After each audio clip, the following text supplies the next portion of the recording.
اعوذ باللہ من الشیطان الرجیم، بسم اللہ الرحمن الرحیم۔ ولی اللہ اسلام کے تمام ناظرین کو السلام علیکم۔ قرآن و حدیث میں عموماً مردوں کو مخاطب کیا گیا ہے۔ اس خطاب میں خواتین بھی شامل ہیں۔ مثلاً مردوں کو نماز کا حکم دیتے ہوئے کہا گیا ہے کہ وَأَقِیمُوا الصَّلَاةَ، تم نماز قائم کرو۔ اس کا یہ مطلب نہیں کہ نماز کا حکم صرف مردوں کے لیے ہے، خواتین اس سے مستثنیٰ ہیں، بلکہ اس حکم میں عورتیں بھی شامل ہیں۔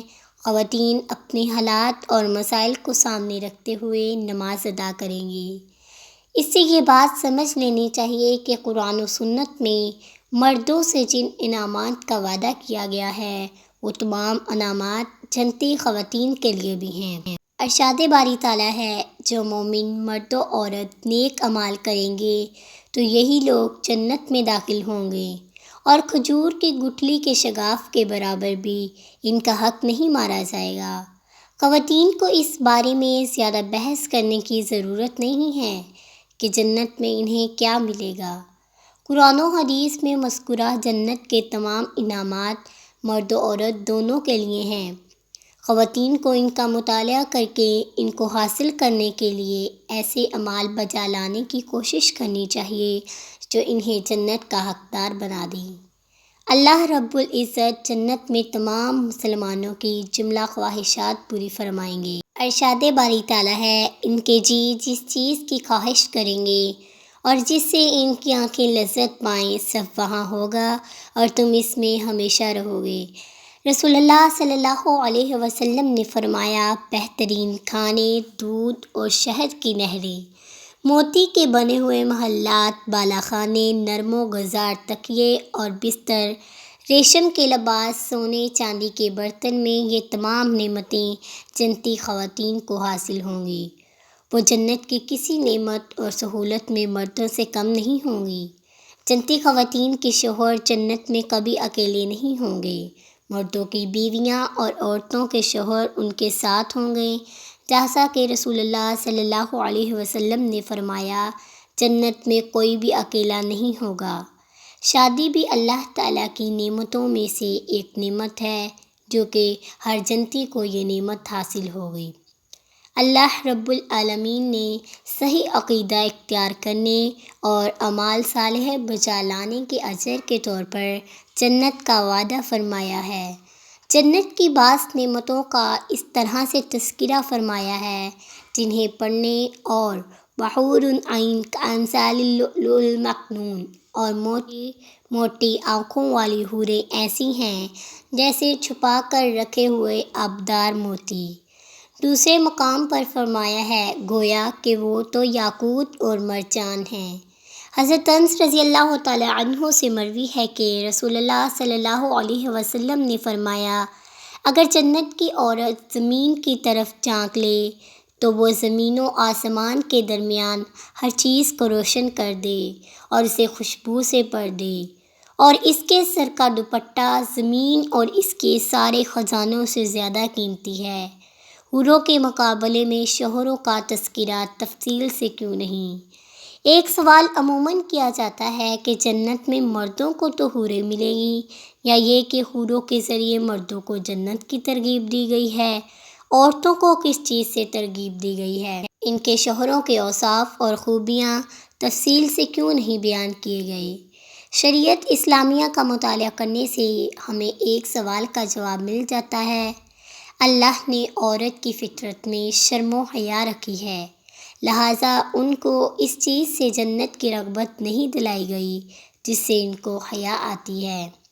جس طرح مردوں کی رغبت عورت کی طرف ہوتی ہے، اسی طرح سے عورت کی رغبت مرد کی طرف نہیں ہوتی، اس لیے خواتین کے لیے مردوں کا تذکرہ نہیں کیا گیا۔ خواتین کو ان چیزوں کی رغبت دلائی گئی ہے جن میں وہ شوق رکھتی ہیں۔ حسن و جمال، جوانی، قیمتی لباس، زیورات اور شہور کی توجہ حاصل کرنا خواتین کو مرغوب ہے، اور یہ سب کچھ انہیں جنت میں حاصل ہوگا۔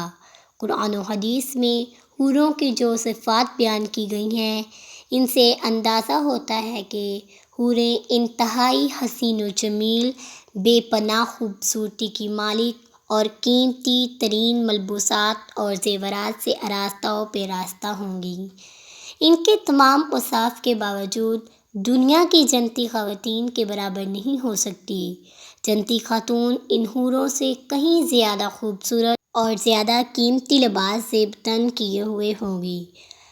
سلمہ رضی اللہ تعالی عنہا نے جب رسول اللہ سے پوچھا کہ دنیا کی عورتیں افضل ہوں گی یا جنت کی حوریں، تو آپ صلی اللہ علیہ وسلم نے فرمایا، دنیا کی عورتیں حور العین سے افضل ہوں گی۔ جنت میں تمام خواتین جوان ہوگیں، بوڑھی عورتوں کو دوبارہ جوانی عطا کر دی جائے گی اور پھر وہ ہمیشہ جوان ہی رہیں گی۔ رسول اللہ صلی اللہ علیہ وسلم نے فرمایا، اللہ تعالیٰ جن خواتین کو جنت میں داخل کرے گا تو وہ انہیں دوبارہ کنوارہ بنا دے گا۔ دوسری حدیث میں آپ صلی اللہ علیہ وسلم نے جنت کی بعض نعمتوں کا ذکر اس طرح کیا ہے، جو شخص بھی جنت میں داخل ہوگا وہ نعمتوں سے نوازا جائے گا، کبھی پریشان نہیں ہوگا، اس کے کپڑے کبھی پرانے نہیں ہوں گے اور نہ ہی جوانی ختم ہوگی۔ جنت میں داخل ہونے کا ذریعہ حضرت ابو ہریرہ رضی اللہ تعالیٰ عنہ نبی کریم صلی اللہ علیہ وسلم سے روایت کرتے ہیں، جب اللہ تعالیٰ نے جنت کو پیدا کیا تو جبرائیل سے کہا جنت کو تو ذرا دیکھو۔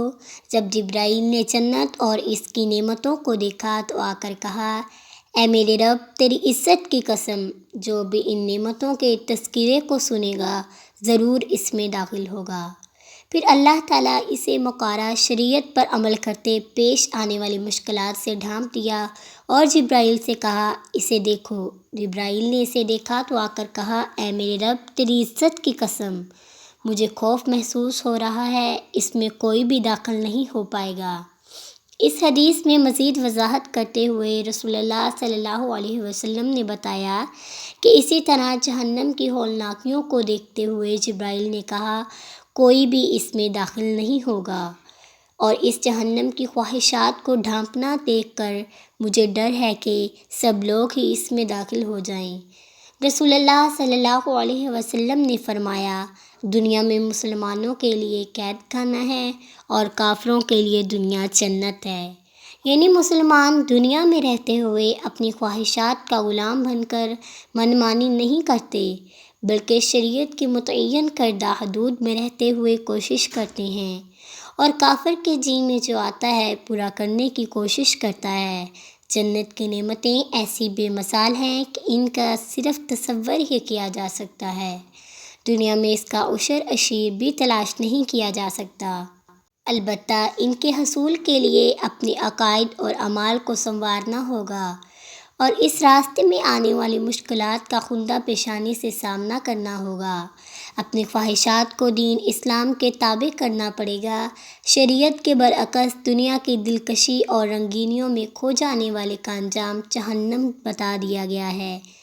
وقتی لذت کی خاطر عاقبت خراب کرنے سے بچ جائیں، اور دنیا کی مختصر زندگی کی وقتی پابندیاں ابدی نعمتوں کا پیش خیمہ بن سکتی ہیں۔ عورت سب سے قیمتی خزانہ ہے۔ عصر حاضر میں عورت اپنے آپ کو کمتر سمجھتے ہوئے مرد کے مساوی حقوق کے السف ہے۔